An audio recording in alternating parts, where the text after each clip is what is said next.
ফুলকপির বস্তার আড়ালে গোপনে মদ পাচারের চেষ্টা, শেষমেশ সেই চালাকি ধরা পড়ে গেল শিলিগুড়িতে।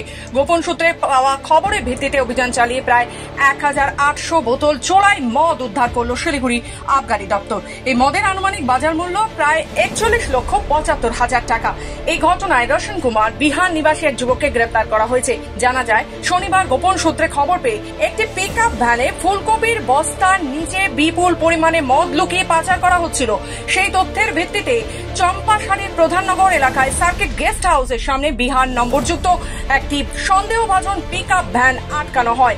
প্রথমে চালকের কথায় বার্তায় অসঙ্গতি ধরা পড়ে, এরপরই গাড়িতে তল্লাশি চালানো শুরু হয়। ফুলকপির বস্তার নিচে 150টি কার্টুনে গুছিয়ে রাখা রয়েছে মদের বোতল।